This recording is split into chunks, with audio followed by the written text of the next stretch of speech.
గల దేశము. ఇది దేవుడు వారికిచ్చిన ఒక వాగ్దాన ప్రదేశము. ఆ వాగ్దాన ప్రదేశం ఏంటంటున్నాడు ఆయన? మంచి దేశము అంటున్నాడు. దేవుడు మంచిది అన్నాడంటే దాంట్లో ఇంక ఎటువంటి దోషము లేదు. దాంట్లో ఎటువంటి డిఫెక్ట్ లేదు. ఇంకది చాలా మంచిది. దేవుడు మానవుని సృష్టించినప్పుడు లేదా సృష్టి అంతా చేసినప్పుడు ప్రతిసారి చేసినంతా చేసిన తర్వాత ఆయన అన్న మాట చాలా మంచిగా ఉంది అన్నాడు. మంచిది అన్నాడక్కడ. గుడ్. ఇంగ్లీష్‌లో గుడ్ అని ఉంటది. తర్వాత ఆ దేశంలో ఏముందని గన మనం ఆలోచన చేసినప్పుడు దానికి ఆన్సర్ కూడా దేవుడు కిందే ఇచ్చాడు. అది గోధుమలను, యావులను, ద్రాక్ష చెట్లను, అంజూరపు చెట్లను, దానిమ్మ పండ్లు గల దేశము. ఒలివయు, నూనెయు, తేనె గల దేశము. ఇక్కడ ఈ వచనాల్లో కొన్ని ఆహారం గురించి దేవుడిక్కడ ఇచ్చినట్లుగా చూస్తున్నాం. ఆ ప్రాంతంలో మనం బాగా చూసుకుంటే ఇంగ్లీష్‌లో ఏముందంటే wheat and barley and vines and fig trees and pomegranates, the land of oil, olive and honey. చూద్దాం. ఇప్పుడు దేవుడు చెప్పిన ఈ యొక్క యావులు అంటే బార్లీ గింజలు. ఈ బార్లీ గింజల గురించి మనము కొంచేపు చూద్దాం. ఈ బార్లీ గింజలు ఏ విధంగా మనకి ఉపయోగపడుతుందో చూద్దాం. తర్వాత దేవుడు ఇక్కడ అంజూరపు చెట్ల గురించి మాట్లాడాడు. మనం మత్తయి సువార్తలో యేసుక్రీస్తు వారు ఆ చెట్టుని చూపించి ఒక ప్రొఫెసీ చెప్పాడు. సో, మనం అంతవరకే చూస్తాం. కానీ ఈ అంజూరపు చెట్టుకున్న లక్షణాలు గాని మనం గమనిస్తే అది చాలా వరకు మన ఆరోగ్యాన్ని ఏ విధంగా కాపాడుతుందో మనము చూడగలము. తర్వాత ఈ బార్లీ గింజలు ఏమేమి ఉంటాయో చూడండి. కార్బోహైడ్రేట్స్ 73 గ్రాములు ఉంటుంది. ఫైబర్ 17 గ్రాములు ఉంటుంది. ప్రోటీన్ 12 గ్రాములు ఉంటుంది. తర్వాత ఫ్యాట్ 2 గ్రాములు ఉంటుంది. తర్వాత వీటిలో అతి ప్రాముఖ్యమైనది పొటాషియం. ఈ మినరల్ మనకి చాలా అవసరం. మన బ్రెయిన్ సక్రంగా పనిచేయాలంటే పొటాషియం కావాలి. తర్వాత మెగ్నీషియం 33% ఉంటుంది దీంట్లో.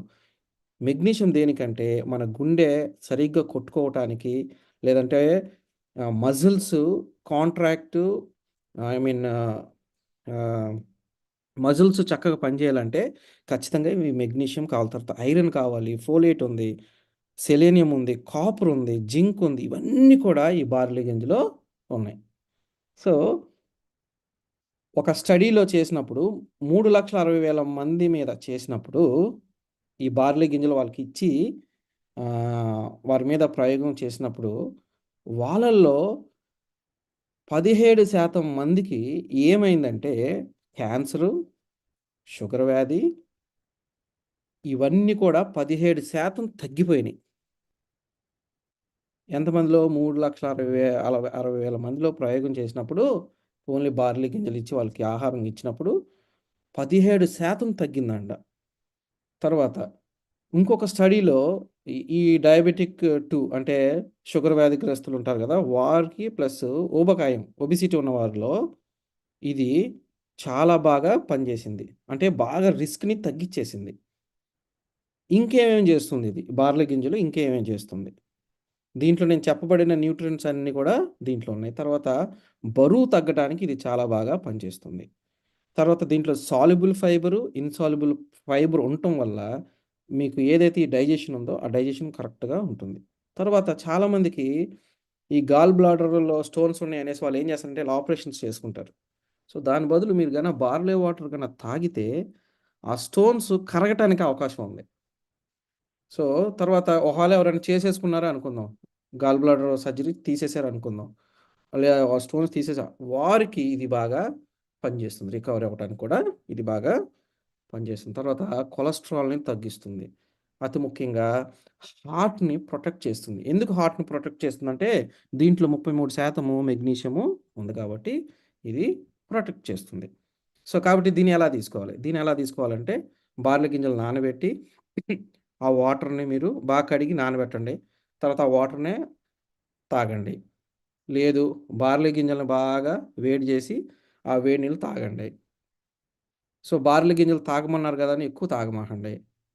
ఎందుకంటే ఒక్కోసారి ఇది ఏమవుతుందంటే డయూరిటిక్ ప్రాపర్టీ ఉంది. సో, యూరిను ఫ్రీక్వెంట్‌గా ఎళ్ళటానికి అవకాశం ఎక్కువుంటది కాబట్టి ఒక రోజు అనుకున్నారనుకోండి, ఒక రోజులో ఒక 5, 6 గ్లాసులు బార్లీ వాటర్ తాగండి. లేదు అంటే ఉదయం, సాయంత్రం ఒక్కొక్క గ్లాస్ బార్లీ వాటరు క్రమం తప్పకుండా తీసుకోండి. ఈ విధంగా తీసుకుంటే ఇది బాగా పనిచేస్తుంది. తర్వాత అంజూరపు చెట్టు గురించి గాని మీరు చూసుకున్నట్లయితే అంజూరపు చెట్టు దాంట్లో ఏమేమి ఉన్నాయి పోషక విలువలు మీరు గాని చూసుకుంటే, ఇది ఒక్క ఒక్క అంజూరపు కాయలో ఉన్నదనమాట. ఇప్పుడు ఇది మనకు కూడా వస్తున్నాయండి. ఇండియాలో కూడా కొన్ని సిటీస్‌లో ఇది చాలా వరకు వస్తుంది. ఈ ఫిగ్ ట్రీ యొక్క ఇది. దీంట్లో ఏముందని మీరు చూస్తే దీంట్లో కూడా పొటాషియం ఉంది, మెగ్నీషియం ఉంది 2%. కాపర్ ఉంది, తర్వాత ఫైబర్స్ ఉన్నాయి. సో, ఇది మీరు డైలీ ఒక్కొక్క పండు తిన్నారనుకోండి, ఏమేమి మీకు వస్తుందంటే దీంట్లో యాంటీ ఆక్సిడెంట్స్ ఎక్కువున్నాయి గాబట్టి, మీకు బ్లడ్ ప్రెషర్‌ని బాగా తగ్గిస్తుంది. తర్వాత మీ యొక్క డైజెషన్‌ని ఇంప్రూవ్ చేస్తుంది. తర్వాత మీరు బరువు తగ్గటానికి ఇది బాగా పనిచేస్తుంది. దీంట్లో మెగ్నీషియం ఉంది గనక మీ హార్ట్‌నిది కాపాడుతుంది. తర్వాత ప్రివెంట్స్ కాన్‌స్టిపేషన్ చాలామందికి ఈ ప్రాబ్లమ్ ఉంది. ఈ ప్రాబ్లమ్ కూడా ఇది లేకుండా చేస్తుంది. ఎందుకంటే దీంట్లో ఫైబర్ ఉంది. ఎంతుంది? 1 గ్రామ్ ఉంది. సో, మీరు తీసుకున్న ఒక పండు తీసుకున్నారనుకోండి మీకు ఈ ప్రాబ్లమ్ కూడా లేకుండా పోతుంది. తర్వాత రిప్రొడక్టివ్ ప్రాబ్లమ్స్ చాలామందికి పిల్లలు పుట్టరు.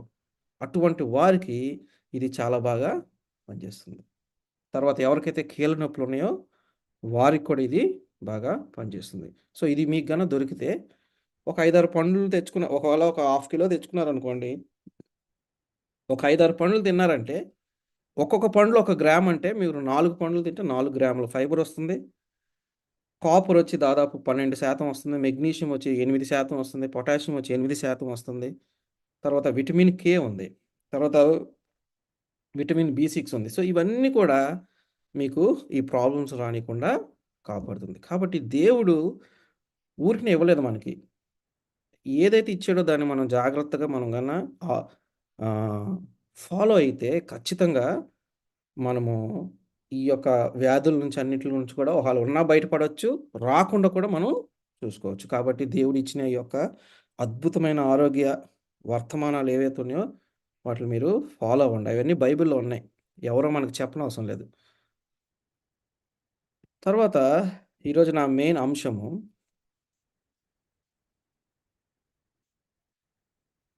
ఈ ఆఖరి దినాల్లో ఒక్క నిమిషం. ఆఖరి దినాల్లో దేవుని యొక్క పిల్లలు పని ఏంటి? వారి యొక్క పని ఏంటో మనం చూడాలి.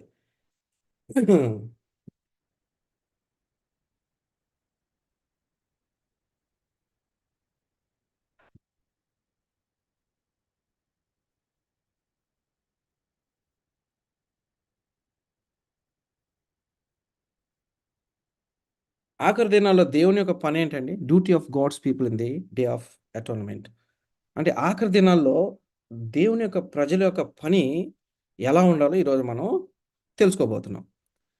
తర్వాత అంతకంటే ముందుగా మనం మనం మన విషయమై మనం కొన్ని విషయాలను మనము ఒప్పుకోవాల్సి ఉంటది. ఏంటంటే దేవునికి, దేవుని ప్రజలకు మధ్యలో ఎప్పుడు కూడా ఏం అడ్డొస్తుందంటే పాపం అనేది అడ్డొస్తుంది. అందుకనే దేవుడికి మనం మొరపెట్టినప్పుడు మన ప్రార్థనలు ఆయనకి ఇవి అడ్డుంటం వల్ల మన ప్రార్థనలు ఆయనకి చేరవు. అందుకనే మనం ప్రార్థన చేసేటప్పుడు గానీ, లేదంటే దేవునితో మనం ఒక ఆహ్, మోషే ఏ విధంగా అయితే దేవునితో ఒక సంబంధం పెట్టుకున్నాడో, అంటే ఇంటిమెసీ పెట్టుకున్నాడో, ఆయన బిడ్డగా ఆయనతో అనుదినము మాట్లాడటానికి ఆయన ఏ విధంగా ఇష్టపడ్డాడో, ఆ విధంగా మనం ఉండాలనుకున్నప్పుడు, మనలో ఏముండకూడదంటే ఈ పాపం అనేది మధ్యలో ఉండకూడదు. అందుకనే సామెతలు రాసిన కీర్తనకారుడు ఏమంటాడంటే, ప్రభువా నా దేవా నీవే ఉత్తరమిచ్చెదవు. నన్ను బట్టి వారు సంతోషింపకపోదురు. నేను పడబోవునట్లు నా మనోదుఃఖము నన్నెన్నడూ విడువదు అంటున్నాడు. తర్వాత మీరు సామెతలు 28:13లో గాని చూస్తే అతిక్రమంలో దాచిపెట్టువాడు వర్ధిల్లడు. వాటి ఒప్పుకొని విడిచిపెట్టువాడు కనికరము పొందును. మనము మన అతిక్రమములన్నిట్లు కూడా దాచిపెట్టకుండా మనం ఏం చేయాలంటే ఒప్పుకొని విడిచిపెట్టాలి. తర్వాత అప్పుడు మనకు ఆయన యొక్క కనికరము మనము పొందగలుగుతాము. తర్వాత కీర్తనకారుడు 51, 1-2 వరకు చూస్తే, దేవా నీ కృప చొప్పున నన్ను కరుణింపుము. నీ వాత్సల్య బాహుల్యము చొప్పున నా అతిక్రమములను తుడిచివేయుము. నా దోషము పోవునట్లు నన్ను బాగుగా కడుగుము. నా పాపము పోవునట్లు నన్ను పవిత్రపరచుము అనేది కీర్తనకారుడు ఇక్కడ అంటున్నాడు. ఎవరి కృప చొప్పున? ఆయన కృప చొప్పున. ఎవరు వాత్సల్య బాహుల్యము చొప్పున? ఆయన వాత్సల్య బాహుల్యం చొప్పున నా అతిక్రమములను తుడిచివేయుము అంటున్నాడు. సో, దేవునికి మనకి అడ్డుగా ఉండేదేంటంటే, మొదటిది అతిక్రమము ఉంటది. తర్వాత ఆ అతిక్రమమును ఏం చేయమంటున్నాడు? మనం ఏం చేయాలి? ఆయన యొక్క కనికరం చొప్పున, తర్వాత ఆయన కృప చొప్పున, ఆయన కృపా బాహుళ్యం చొప్పున వాటిలిని దేవుడిని తుడిచివేయమని మనము అడగాలి. తర్వాత నా దోషము పోవునట్లుగా నన్ను బహుగా కడుగుము అంటున్నాడు. ఆ దోషము పోవాలి మన మీద నుండి. తర్వాత నా పాపము పోవునట్లు నన్ను పవిత్రపరచుము. తర్వాత ఎప్పుడైతే మన దోషం మన నుండి పోతుందో, మనం పవిత్రపరచబడాలి. ఇవి చేసిన తర్వాత మనము దేవునితో ఎటువంటి సంబంధం కలిగి ఉంటామంటే, ఆనాడు బైబిల్‌లో ఉన్న ఈ ప్రవక్తలు ఎవరైతే ఉన్నారో, దేవుని బిడ్డలు ఎవరైతే ఉన్నారో, వారందరూ ఎటువంటి సంబంధం కలిగి దేవునితో జీవించారో, అటువంటి జీవితంలోకి మనము వెళ్ళగలుగుతాము. ఎస్పెషల్లీ దే దేవుని బిడ్డలకు ఉండాల్సిన లక్షణాలివి. ఎప్పుడు కూడా మనం ప్రార్థన చేసినప్పుడు, మన పాప ఒప్పుకోలనేది మనం చేసి తీరాలి ఖచ్చితంగా. తర్వాత కానీ దేవుని బిడ్డలు అలా ఉన్నారా అంటే అలా లేరంట. మత్తయి సువార్త 6:31-33 వరకు చదివితే, కాబట్టి ఏమి తినుదుమో, ఏమి త్రాగుదుమో, ఏమి ధరించుకుందుమని చింతింపకుడి. అన్ని జనులు వీటన్నిటి విషయమై విచారింతురు. చూసారా? దేవుని బిడ్డలకు, దేవుడు బిడ్డలు కాని వారికి ఉన్న వ్యత్యాసం ఏంటంటే, వారు ఎప్పుడు కూడా రేపు ఏమేసుకోవాలి, మనం రేపు ఏం తినాలి, లేదంటే మనం ఎక్కడికెళ్ళాలి, మనం ఏం చేయాలి, ఈట్లి మీద వారి ధ్యాస ఉంటది. అందుకే వాళ్ళకి ఎప్పుడు చింతుంటుంది. కానీ దేవుని యాస్ ఎ గాడ్స్ చిల్డ్రన్ మనకేం ఉండకూడదంటే, ఈ ఆలోచన అనేదే ఉండకూడదంటున్నాడు దేవుడు. కాబట్టి ఏమి తినుదుమో, ఏమి త్రాగుదుమో, ఏమి ధరించుకుందుమని చింతింపకుడి అంటున్నాడు. తర్వాత ఇవన్నీయు మీకు కావాలని మీ పరలోకపు తండ్రికి తెలియును. ఇవన్నీ మనకు అవసరమే. తినటం మనకి తిండి అవసరమే, బట్టగా అవసరమే, తర్వాత మనకున్న పనులు బట్టి మనకి అన్నీ కూడా అవసరమని పరలోకంలో ఉన్న తండ్రికి తెలుసు. ఆల్రెడీ నాకు తెలుసు అంటున్నాడు. కాబట్టి మీరు ఏం చేయమంటున్నాడు ఫస్టు? దేవుని రాజ్యమును, నీతిని మొదట వెతుకుడి. అప్పుడు అవన్నీ మీకు అనుగ్రహింపబడును. రేపటి గురించి చింతింపకుడి. రేపటి దినమున దాని సంగతుల గూర్చి చింతించుచును. ఏనాటి కీడు ఆనాటికే చాలును. అసలు ఆలోచించొద్దన్నాడు. రేపు ఏం జరిగిద్దో నీకు అనవసరం. నువ్వు ఆలోచించొద్దు దాని గురించి. నువ్వు ఫస్ట్ దేనెతకమంటున్నాడు? దేనెతకమంటున్నాడంటే, ఆయన ఒక రాజ్యమును వెతకమంటున్నాడు. ఆహ్, మీరు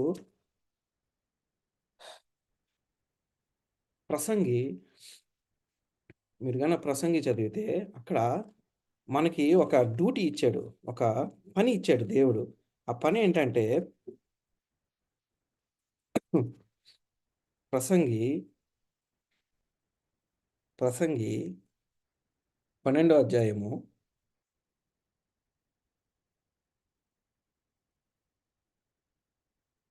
13 వచనం చదివితే అక్కడ మీకు దేవుడు చెప్తున్నాడు. ఏమని చెప్తున్నాడంటే, "ఇదంతయు వినిన తరువాత తేలిన ఫలితార్థమే మేది దేవుని యందు భయభక్తులు కలిగి ఉండి ఆయన కట్టడలను ననుసరించి నడుచుచుండవలెను. మానవ కోటికి ఇదే విధి." సో, మనకున్న ప్రైమరీ డ్యూటీ ఏంటంటే ఫస్ట్ ఆయన రాజ్యాన్ని వెతకాలి. ఆయన రాజ్యాన్ని వెతికే క్రమంలో మనం ఏం చేయాల్సుంటుందంటే, ఫస్టు దేవుని యందు భయభక్తులు కలిగుండాలి. తర్వాత ఆయన యొక్క ఆజ్ఞలను మనం పాటించాల్సిన వారిగా మనం ఉన్నామని దేవుడిక్కడ గుర్తు చేస్తున్నాడు. తర్వాత మీరు ప్రకటన 14 అధ్యాయము చూస్తే దాంట్లో త్రిదూత వర్తమానం ఉంది. దాంట్లో మొదటి త్రిదూత వర్తమానము ఏముందంటే, ఏముంది ఒకసారి ఎవరైనా చెప్తారా? ఆహ్, ప్రకటన గ్రంథము 14 మొదటి త్రిదూత వర్తమానంలో గాని చూస్తే ఏముందమ్మా చెప్తారా? ఎవరైనా చదువుతారా అది? బ్రదర్ మరొకసారి చెప్పండి. ఆహ్ 14 ప్రకటన 14, 6 వచనం. అతడు భూనివాసులకు అనగా ఓకే. ప్రతి జనమునకు, ప్రతి వంశమునకు, ఆయా అప్పుడు భాషలు మాట్లాడు వారికి, ప్రతి ప్రజనకు ప్రకటించినట్లు నిత్య సువార్త తీసుకొని ఆకాశం మధ్యమున ఎగురుచుండెను. అతడు మీ దేవుడైన యెహోవాకు భయపడి ఆయన మహిమపరచుడి. ఆయన తీర్పు తీర్చు గడియ వచ్చును గనుక ఆకాశము, భూమియు, సముద్రము, జలధారలు కలుగజేసిన వానికి నమస్కారం చేయుడని ఆయన గొప్ప స్వరంతో చెప్పాను. సో, ఇక్కడ ప్రసంగిలో తెలుపబడుతున్న మానవ కోటికి విధేయమన్నాడు. దేవుని యందు భయభక్తులు కలిగి ఉండమంటున్నాడు. ఇక్కడ కూడా ఏమని చెప్తున్నాడు దేవుడు? అతడు మీరు మీ దేవునికి భయపడి ఆయన మహిమపరచుడి అన్నాడు. తర్వాత ఆయన తీర్పు తీర్చు గడియ వచ్చును గనక భూమి, ఆకాశము, జలధారలు కలుగజేసిన వానికే నమస్కారం చేయడనే గొప్ప స్వరంతో చెప్పాను. తర్వాత మీరు నిర్గమాకాండము 20వ అధ్యాయము 6వ వచనం గనక చదివితే, నిర్గమాకాండము 20వ వచనము 6వ వచనం గనక చదివితే అక్కడ కూడా నన్ను ప్రేమించి నా ఆజ్ఞలను గైకొన్న వారిని 1000 తరముల వరకు కరుణించిన వాడినై ఉన్నాను అని దేవుడు ఇక్కడ చాలా స్పష్టంగా చెప్తున్నాడు. కాబట్టి ఇక్కడ మత్తయి సువార్తలో చెప్పబడిన ఏమంటున్నాడు దేవుడు? మొదట మనం దేన్ని ఎతకమంటున్నాడు? దేవుని రాజ్యము దేవుని రాజ్యమును వెతకమని దేవుడిక్కడ మనకు సెలవిస్తున్నాడు. తర్వాత మత్తయి సువార్త 5వ అధ్యాయం 6వ వచనంలో వచ్చి నీతి కొరకు ఆకలి దప్పులు గలవారు ధన్యులు వారు తృప్తిపరచబడుదురు. దేని కొరకు మన ఆకలి దప్పులు ఉండాలంటే నీతి కొరకు ఉండాలని దేవుడిక్కడ చాలా స్పష్టంగా చెప్తున్నాడు. కానీ ఇదంతా కాయిన్‌కి ఒక సైడ్. కానీ ప్రజలు ఎలా ఉన్నారు అంటే దీనికి డెడ్ ఆపోజిట్‌గా ఉన్నారు. ప్రజలందరూ కూడా దేని మీద ఫోకస్ చేస్తున్నారు అంటే దేవుని ప్రజలు ఎస్పెషల్లీ దేని మీద ఫోకస్ చేస్తున్నారంటే డబ్బు మీద, ఆహారం మీద, బట్టల మీద, ఎంటర్‌టైన్‌మెంట్. తర్వాత పొసెషన్స్. ఒక్కొక్కరికి ఒక్కొక్క దాని మీద ఉంటది యావ. సో, వీటిల మీద మనం ఎక్కువగా ఫోకస్ చేస్తున్నాం. తర్వాత మీరు లూకా సువార్త 21:34లో గాని చూస్తే మీ హృదయములు ఒకవేళ తిండి వలనైనను, మత్తుల వలన హైక విచారముల వలన మందముగా ఉన్నందున ఆ దినము అకస్మాత్తుగా మీ మీదికి ఉరి వచ్చినట్టు రాకుండా మీ విషయమై మీరు జాగ్రత్తగా ఉండుడి. చూసారా? మనం ఎలా ఉన్నాం అంటున్నాడు దేవుడిక్కడ. ఎప్పుడు మన ధ్యాసంతా తిండి మీద ఉంటుంది. లేదంటే మత్తు కలిగి ఉంటున్నాం మనం. ఎటువంటి మత్తు? ఒక్కొక్కరికి ఒక్కొక్క రకమైన మత్తులుంటాయి. ఇప్పుడు కొంతమందేంటంటే నాకు ఈ వాకింగ్ తెలుసు. No problem. నాకు ఇయన్నీ తెలుసు అని ఈ ఫీలింగ్ ఉంటది. కొంతమందికి ఇంకో రకమైన వాటిల మీద యావ ఉంటది. మనకి ఎంతసేపు ఈ లోకం మీదే దృష్టి ఉంటది. నా ఫ్యూచర్ ఏంటి? లేదంటే నాది ఇంకొకటేంటి? రేపొద్దున నేను అక్కడికెళ్ళి ఎంత డబ్బులు వీటిల మీదే ఉంటది మన ఫోకస్ అంతా. కానీ దేవుడు ఏమంటున్నాడు? అకస్మాత్తుగా వస్తుందంట ఒక దినము. ఆ దినము అంటున్నాడు. ఏ దినం ఇది? ఆయన యొక్క రాకడనే దినము. వచ్చినప్పుడు మనమేమో తప్పించుకోవటానికి అంటే మనం సిద్ధంగా లేకపోతే మనము ఏం చేయలేము. తర్వాత మార్కు సువార్త 13:35-36, 37 వరకు చూస్తే ఇంటి యజమానుడు ప్రొద్దు గూకు వచ్చునో, అర్ధరాత్రి వచ్చునో, కోడి కుయ్యక మును కోయ కుడి కోడి కుయ్యకనప్పుడు వచ్చునో, తెల్లవారునప్పుడు వచ్చునో, ఎప్పుడు వచ్చునో మీకు తెలియదు. ఇక్కడ ఇంటి యజమానుడు అంటే యేసుక్రీస్తు వారు. ఆయన ఏ గడియలో వస్తాడో మనకు తెలీదు. అది సాయంత్రకాలం కావచ్చు, అర్ధరాత్రి కావచ్చు, లేదంటే ఉదయకాలం కోడి కూయే టైంలో కావచ్చు, లేదంటే తెల్లవారు అయిపోయినప్పుడు కూడా రావచ్చు. కానీ మనకు తెలీదు. ఆయన అకస్మాత్తుగా వచ్చి మీరు నిద్రపోవుట చూచుచుండుటయు చూచినేమో గనుక మీరు మెలకువగుండుడి. నేను మీతో చెప్పునది అందరితో చెప్పుచున్నాను. మెలకువ ఉండవలెను. చూసారా? అంటే ఇక్కడ మనకి 2 బాధ్యతలున్నాయి. ఒకటి ముందు మనము కీర్తనకారుడు చెప్పినట్టుగా మనము మన దేవునితో ఒక రిలేషన్ పెంచుకోవాలంటే మనలో ఉన్న అతిక్రమమును దాచిపెట్టకుండా దాన్ని ఒప్పుకోవాలి. తర్వాత మనల్ని ఆయన ఏం చేయాలి? పవిత్రపరచాలి దేవుడు. మన దోషం అంతా పోయి మనం పవిత్రపరచాలి దేవుడు. ఇదొక ఫేస్. ఈ ఫేస్ అయిపోయిన తర్వాత మళ్ళీ మనకి ఒక బాధ్యత ఉంది. ఏంటి ఆ బాధ్యత అంటే నేను మీతో చెప్పినది అందరితో చెప్పుచున్నాను. ఇప్పుడు యేసుక్రీస్తు వారు ఒక శిష్యులకే చెప్పలేదు. ఆయన అక్కడున్న జనులందరికి కూడా చెప్పాడాయన. కానీ వాళ్ళెవ్వరు కూడా దాన్నేం చేయలేదు, పట్టించుకోలేదు. ఆయన మాటలను పట్టించుకోలేదు. ఆయన అంగీకరించలేదు. ఆయన శిష్యులకు మళ్ళీ, మళ్ళీ కొన్ని సందర్భాల్లో ఆయనొచ్చి అడిగినప్పుడు ఆయన చాలా వివరంగా చెప్పినట్లుగా మనం చూస్తున్నాం. సో, అంత్య దినాల్లో కూడా మనకు తెలిసిన సత్యాన్ని, మనకు దేవుడు ఏదైతే నిత్య సువార్త చెప్పమని చెప్పాడో, ఆ నిత్య సువార్తను మనం ప్రతి ఒక్కరికి చెప్పాలి. ఆ బాధ్యత నీ మీద, నా మీద, ఈ జూమ్‌లో ఉన్న ప్రతి ఒక్కరి మీద కూడా ఉందన్న విషయాన్ని మీరు మర్చిపోకూడదు. ఒకవేళ మీరు మర్చిపోతున్నారంటే, మీరు లోకములో ఎక్కువున్నట్టు గుర్తు. అందుకని దేవుడు అది కూడా చెప్పాడు. ఇప్పుడు మనం లూకాసువార్త 21:34 చదువు. కొంతమంది తిండి వల్ల ఉన్నారంట. కొంతమంది మత్తులై ఉన్నారంట. అందుకని మనల్ని ఏమన్నా మెలకువగుండి జాగ్రత్తగా ఉండమంటున్నాడు ఇక్కడ. మెలకువ అంటే ఇప్పుడు ప్రపంచంలో అనేకమైన సంఘటనలు జరుగుతున్నాయి. ఆయన రాకడకు సంబంధించిన సంఘటనలన్నీ జరుగుతున్నాయి. మనం ఏం చేయాలి? ఈ వాక్యపు వెలుగులో మనం వాటిని గమనించినప్పుడు అది మనకు తెలుస్తుంది. ఓహ్! ఇక్కడ ఇది జరుగుతుందంటే ఆయన రాకడకు దగ్గరగా ఉందని మనకు తెలుస్తుంది. ఇది మెలకువ అంటే. సో, మనం ఏం చేయాలి దీన్ని? మనము దీని విషయమై ప్రార్థన చేయాలి.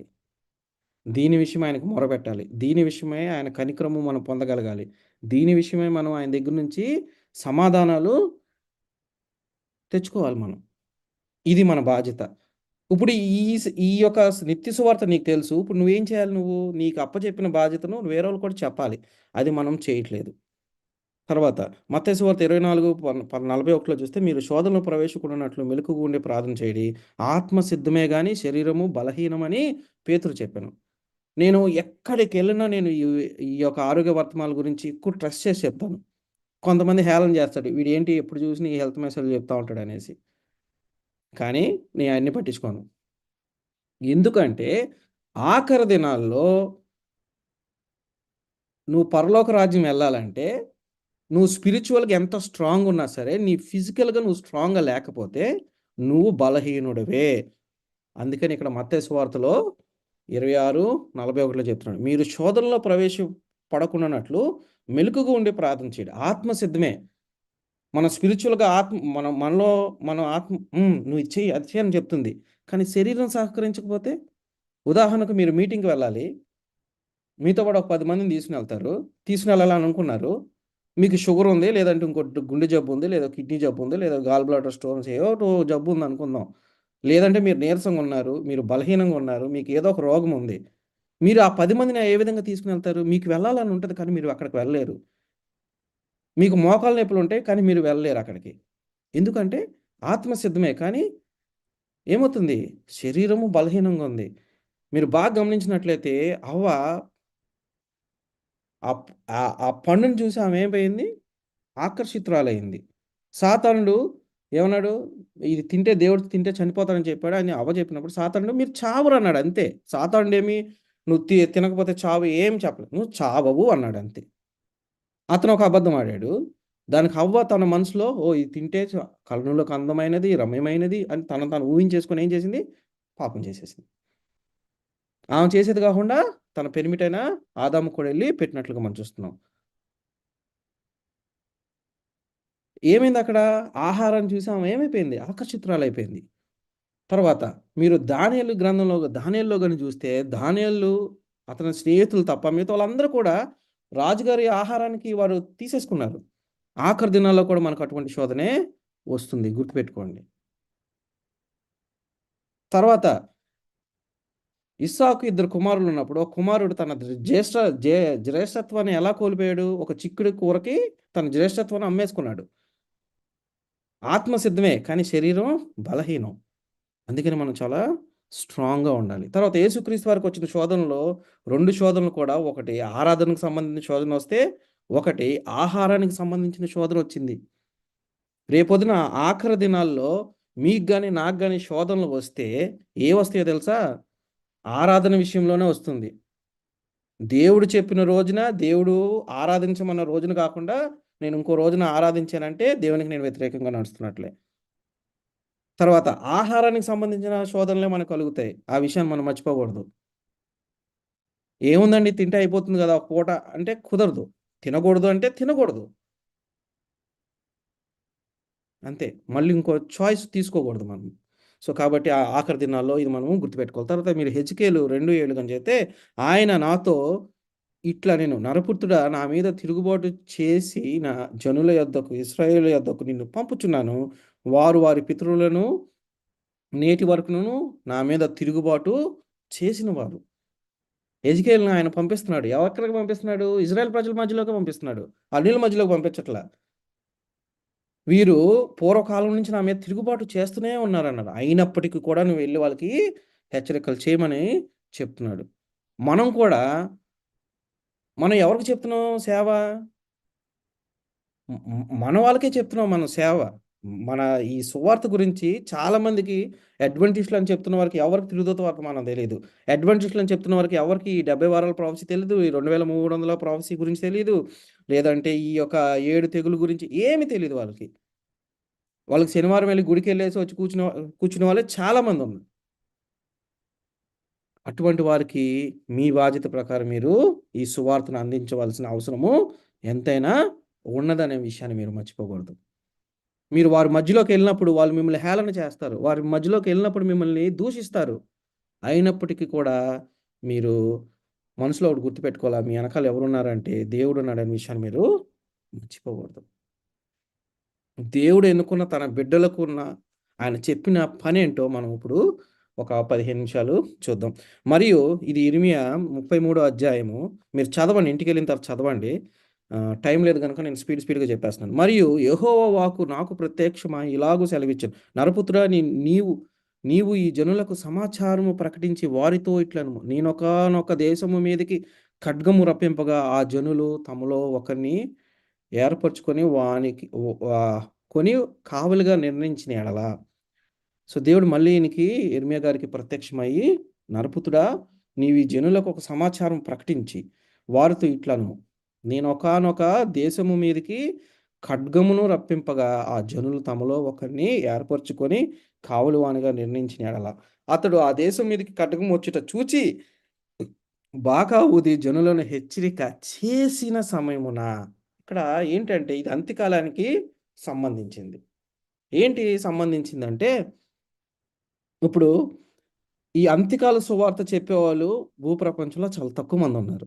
వీరు ఎప్పుడు చూసినా ఈ దానియేలు, ప్రకటన గ్రంథాలు చెప్తూ ఉంటారు. లేదు అంటే దేవుడు కొన్ని హెచ్చరికలు చేశాడు. ఈ పాత నిబంధన గ్రంథంలో గాని, కొత్త నిబంధన గ్రంథం. ఆ హెచ్చరికలను పదే చెప్తూ ఉంటారు. వీరి పని అదే. దేవుడు అందుకోసమే వారిని ఎన్నుకున్నాడనే విషయాన్ని మనం మర్చిపోకూడదు. ఇక్కడ హెజెకీయెలును కూడా దేవుడు ఆ పనే చేయమంటున్నాడు. వాళ్ళతో ఎళ్లి ఇట్ట ప్రకటించుము అంటున్నాడు. ఏంటి అంటే, ఖడ్గము అంటే యుద్ధము. ఇదిగో ఒక దేశం మీదకి ఇంకో దేశం యుద్ధానికొచ్చేటప్పుడు అక్కడ కావలి వారుంటారు. ఒక దేశాన్ని కాపాడత సరిహద్దుల్లో ఇప్పుడు మన బోర్డర్స్‌లో గూడా ఉంటారు కదా సైనికులు. ఆ విధంగా వాళ్ళకుంటారు. వాళ్ళ పనేంటంటే యుద్ధం చేయటం గాదు. ముందు బాకా ఊదాల. బాకా ఊది అంటే ఏంటంటే ఆ కాలంలో అక్కడున్న వారందరూ కూడా అదొక హెచ్చరిక. ఇదిగో ఒక దండు మన మీదకొస్తుంది. కాబట్టి మనం చాలా జాగ్రత్తగుండాలి. జాగ్రత్తగుండి ఒకవేళ తప్పించుకోవాల్సిన అవసరం గనక కలిగిందనుకోండి, వాళ్ళు తప్పించుకోవడానికి వారికొక ఒక హెచ్చరిక అనేది వారికి కావాలి. సో, ఆ విధంగా ఇక్కడ ఒక సన్నివేశం అన్నమాట ఇది. సో, అతడు దేశం మీదకి ఖడ్గం వచ్చుట చూచి బాకా ఊది జనులను హెచ్చరిక చేసిన సమయమున ఎవడైనను బాకా నాదము వినినయు జాగ్రత్త పడునందున ఖడ్గము వచ్చి వాని ప్రాణం తీసిన ఎడల వాడు తన ప్రాణముకు తానే ఉత్తరవాది. అంటే ఏంటి? మీకు వార్నింగ్ మెసేజ్‌లు ఇచ్చి కూడా మీరు ఇంక అక్కడే ఉన్నారనుకోండి, అది ఎవడి ఫాల్టు? బాకా ఊదేవాడి ఫాల్ట్ కాదు. ఆ శత్రువు వచ్చి నిన్ను చంపిన వాడి ఫాల్ట్ కాదు. అది నీ ఫాల్టే. ఎందుకు? వాడు వచ్చేది వాడు చూసి ఊదాడు. కానీ నువ్వేం చేయలేదు. నువ్వేం సిద్ధపడలేదు. ఈ ఆఖరి దినాల్లో కూడా మనం సిద్ధపడకపోతే ఆ తప్పు ఎవరిది అంటే మనదే. అందుకనే దేవుడు ఆ ఉపమానాల్లో 10 మంది కన్యకల గురించి మాట్లాడుతున్నప్పుడు 5 మంది ఏమున్నారు? రెడీగా ఉన్నారు. ఇంకో 5 మంది రెడీగా లేరు. 5 మంది పెళ్లి కుమారుడితో పాటు వెళ్లారు. 5 మంది బయట విడవబడ్డారు. ఇక్కడ మనం చూసుకున్నట్లయితే ఈ ఆఖరి దినాల్లో ఎలా వస్తుందని నేను చాలా సార్లు చెప్పారు. చాలామంది చెప్పారు. కానీ మనం ఇంకా ఎక్కడున్నామంటే సిద్ధపడి ఉన్నాం. మీరు బాగా చూడండి.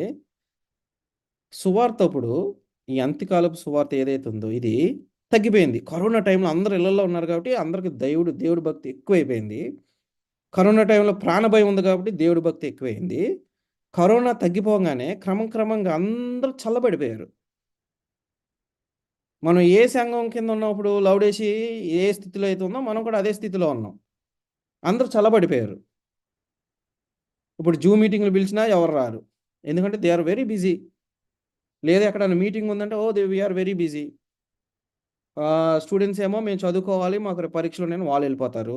ఉద్యోగస్తులేమో మేము పొద్దున్నుంచి సాయంత్రం దాకా కష్టపడ్డాం కాబట్టి మేము ఎక్కువ సేపు కూర్చోలేమని కొంతమంది చెప్తారు. ఇంకా జబ్బున్నోళ్ళు, రోగం ఉన్నోళ్ళైతే వాళ్ళు కదలలేని పరిస్థితి.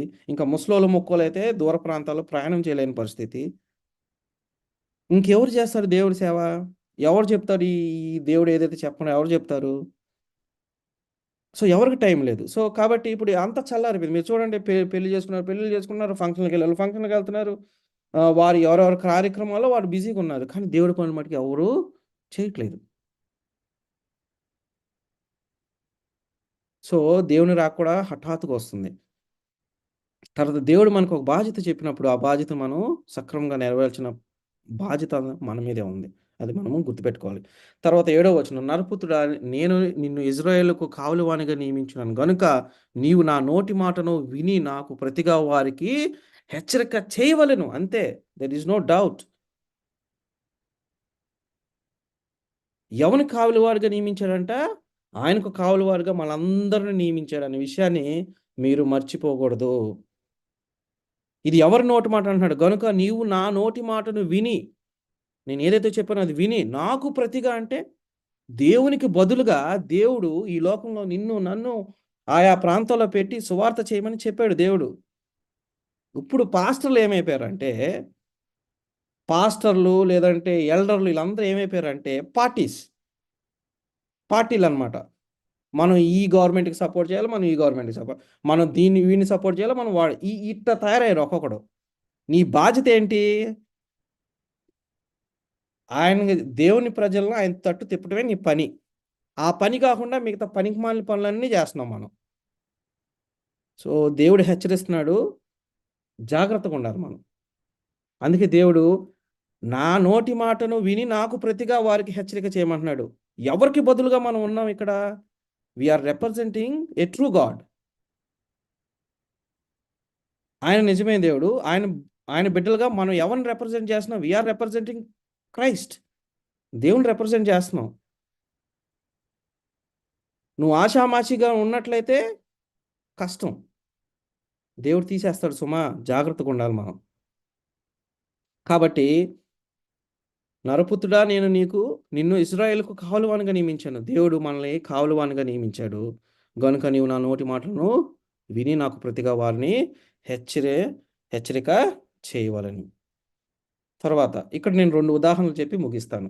మొదటి ఉదాహరణ యోనాది చూద్దాం. యోనా 3వ అధ్యాయం గాని చూస్తే, అంతటా యెహోవా వాక్కు రెండవ మారు యోనాకు ప్రత్యక్షమై సెలవిచ్చినదేమనగా, నీవు లేచి నినివే మహాపురమునకు పోయి నేను నీకు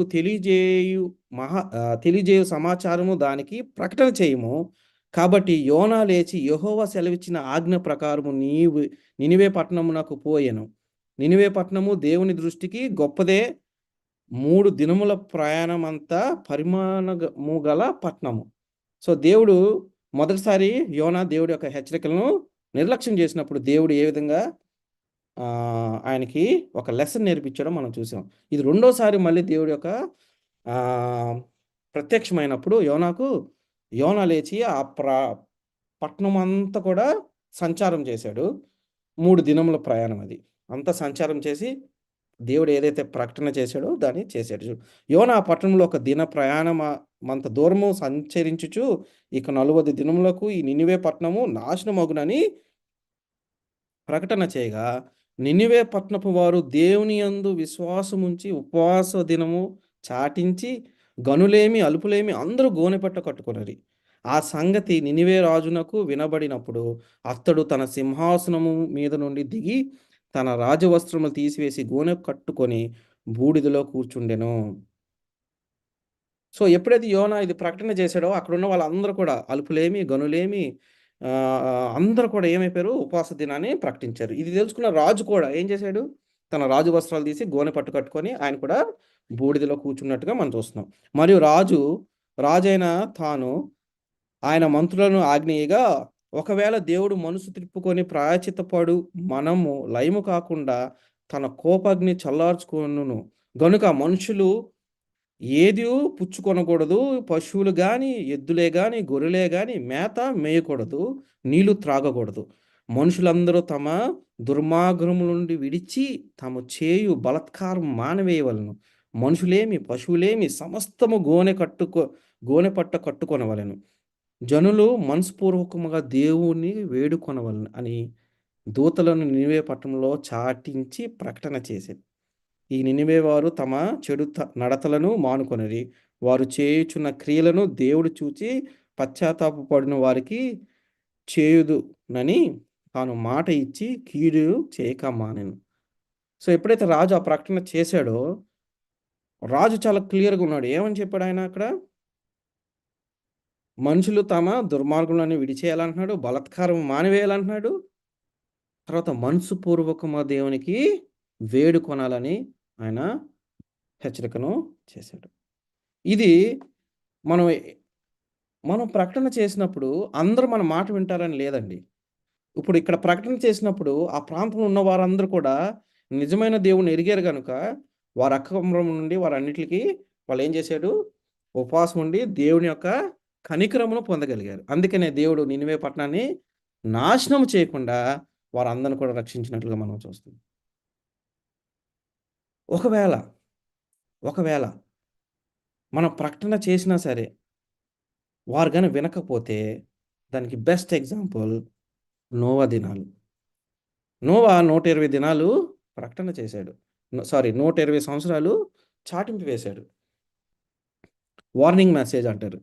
మీరు 1 పేతురు 3:20లో గాని చూస్తే దేవుని దీర్ఘశాంతము ఇంకా కనిపెట్టుచున్నప్పుడు పూర్వము నోహా దినములు ఓడ సిద్ధపరచుచుండగా అవిధేయులైన వారి యొద్దకు అనగా చెరలోనున్న ఆత్మల యొద్దకు ఆయన ఆత్మస్వరూపిగా గాని వెళ్ళి వారికి ప్రకటించెను. ఆ ఓడలో కొందరు అనగా 8 మంది నీటి ద్వారా రక్షణ పొందిరి.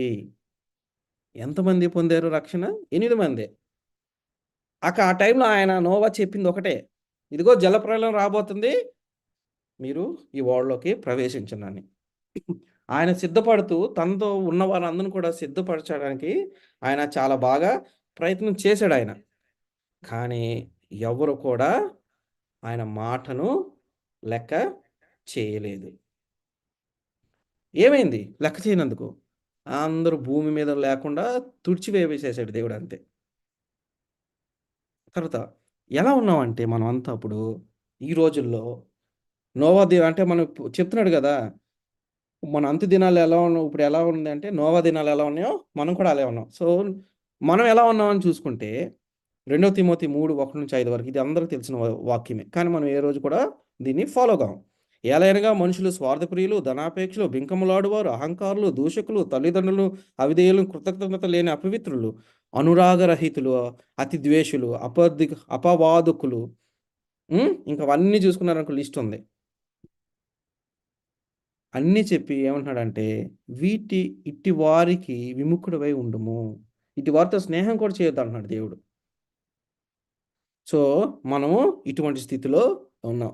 మీరు గాని బాగా గమనించినట్లయితే నేను ఒక చిన్న స్టాటిస్టిక్స్ చెప్పి ముగిస్తాను. ఈ 100 సంవత్సరాల్లో దాదాపు 203 మిలియన్ పీపుల్ ఒక 20వ సెంచరీలోనే చనిపోయారు. అంటే దాదాపు 20 కోట్ల మంది ఈ 20th సెంచరీలోనే చనిపోయారు. ఎలా చనిపోయారంటే, ఈ యొక్క యుద్ధాల వల్ల చనిపోయారు. తర్వాత అదెలా చనిపోయారని చూస్తే, వీళ్ళలో దాదాపు ఈ గవర్నమెంటు అంటే ఇప్పుడు ఇజ్రాయెల్‌కి, పాలస్తీనాకి యుద్ధం. దాంట్లో ఎంతమంది అమాయకులు చనిపోతున్నారు? చాలామంది చనిపోయారు. తర్వాత యుక్రెయిన్, రష్యా చాలామంది చనిపోతున్నారు. ఇప్పుడు కొన్ని దేశాలు చైనా తైవాన్ మీదకి వెళ్ళాలని రెడీగా ఉంది. తర్వాత చైనా ఇండియా మీదకి కూడా రావాలని రెడీగా ఉంది. సో, ఇవన్నీ యుద్ధాలు జరుగుతున్నాయి మన మధ్యలో. అంటే రాబోతాయన్నమాట. సో, అప్పుడు ఎంతమంది చనిపోబోతారు? ఇదొక గణాంకం. తర్వాత అబార్షన్స్ పెళ్లి కాకముందు చాలామంది అమ్మాయిలు ఎంతమంది అబార్షన్‌లు చేయించుకున్నారంటే 44,000,000 అంటే 4,00,00,000 నా 4.4 కోట్లు ఇంతమంది అబార్షన్‌లు చేయించుకుంటున్నారు. అంటే వారు ఎంత పాపం జరుగుతుందో మీరొకసారి గమనించండి. తర్వాత ఇదేనా పాపము ఇంకా? ఇంకేముందని చూస్తే ఇప్పుడున్న సోషల్ మీడియాలో దాదాపు 2,00,000 రకాలుగా వయలెన్స్‌ని చూపిస్తున్నారు. ఏది? ఈ మీడియాలో. మీరు ఇన్‌స్టాగ్రామ్ తీసుకోవచ్చు, ఫేస్‌బుక్ తీసుకోవచ్చు, యూట్యూబ్ తీసుకోవచ్చు, టీవీలో కావచ్చు. ఇప్పుడున్న ఎన్ని ఛానెల్స్ అయితే ఉన్నాయో, ఎన్ని టీవీ ఛానెల్స్ ఉన్నాయో, ఆఖరికి సీరియల్స్ కూడా చెప్తున్నాను.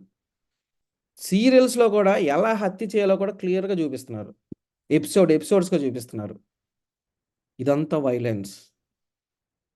ఎస్పెషల్లీ ఇది పిల్లల మీద పడుతుంది. మీరు చూడండి పిల్లలు కార్టూన్ నెట్‌వర్క్ ఎక్కువ చూస్తారు. కార్టూన్ నెట్‌వర్క్‌లో కూడా వైలెన్స్ ఉంది. మీరు బాగా గమనిస్తే. దాన్ని చూసి ఎంతోమంది ప్రభావితులయ్యి నిజంగా అలా చేయొచ్చని చాలామంది కూడా పిల్లలు చేస్తారు. ఎస్పెషల్లీ ఈ వెస్టర్న్ కంట్రీస్‌లో మరి. సో, ఎంతమంది పిల్లలు నాశనం అయిపోతున్నారో మీరు చూడండి. తర్వాత ఒక రీసెంట్ స్టడీలో మ్యూజిక్ ద్వారా వైలెన్స్ ఎక్కువైపోయిందని వారు కనుగొన్నారంట.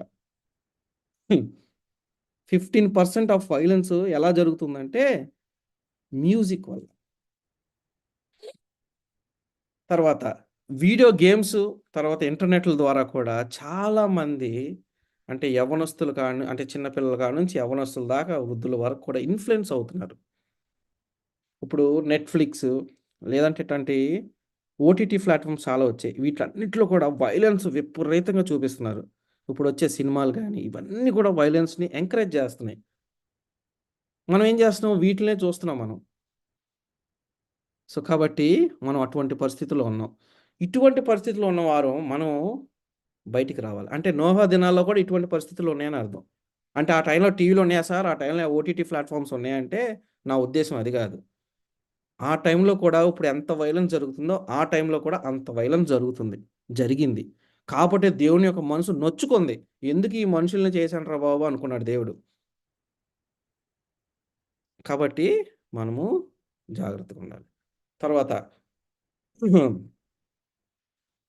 హోషేయ 4:1-3 వరకు చూస్తే, ఇశ్రాయేలు వారలారా యెహోవా మాట ఆలకించుడి. సత్యమును, కనికరమును, దేవుని గూర్చిన జ్ఞానము దేశమందు లేకపోవుట చూచి యెహోవా దేశ నివాసులతో వెజ్జిమాడుచున్నాడు. అబద్ధ సాక్ష్యము పలుకుటయు, అబద్ధమాడుటయు, హత్య చేయుటయు, దొంగలించుటయు, వ్యభిచారించుటయు వాడుకాయెను. జనులు జనులు కన్నము వేసెదరు, మానక నరహత్య చేసెదరు. చూసారా? ఏముండాలి మనకి? ఏముండాలి మనకి? సత్యమును, కనికరమును, దేవుని గూర్చిన జ్ఞానం ఉండాలి. కానీ ఏం లేదంటున్నాడు? ఇవి లేవంటున్నాడు. మనలో సత్యం లేదు. మనలో జాలి, దయ, కనికరము ఏమీ లేదు. అసలు దేవుని గూర్చిన జ్ఞానము బొత్తిగా లేదు. మనం క్రైస్తవులని చెప్పుకుంటున్నాం గానీ, బొత్తిగా లేదు. కొంతమంది సెక్షన్ పీపుల్ అయితే ఏమి చేస్తున్నారు? భస్మ బుధవారము, ఆ బుధవారము, ఈ ఆదివారం అనుకుంటా పాపాలు చేస్తున్నారు. సో, దేవుని గురించిన జ్ఞానము అసలు లేదు. సో, కాబట్టి ఏముందిరా అంటే, అబద్ధ సాక్ష్యము పలుకుటయు, మనం చర్చిలో మాట్లాడతాం గదా! ఈ అమ్మాయి అట్ట చేసింది, వాడు అలా చేసాడు, వీడు ఇలా చేసాడు. మనం చూసినా చూడకపోయినా చెప్తాం గదా! అలాంటిదనమాట. అబద్ధ సాక్ష్యం పలుకుటయు, అబద్ధం ఆడుటయు, హత్య చేయుటయు, దొంగిలించుటయు, వ్యభిచరించుటయు వాడుకాయెను. జనులు కన్నం వేసెదరు, మానక నరహత్య చేసెదరు. ఇవే ఉన్నాయి. ఇవన్నీ కూడా దేవుడు చెప్పబడిన 10 ఆజ్ఞల్లో 5-10 ఆజ్ఞలియి. ఇవన్నీ జరుగుతున్నాయి. త కాబట్టి దేశము ప్రలాపించుచున్నది. అది పశువులను, ఆకాశ పక్షులను, కాపురస్తులందరిని క్షీణించుచున్నారు. సముద్ర మత్స్యములు కూడా గతించిపోవచ్చును. మీరు చూడండి,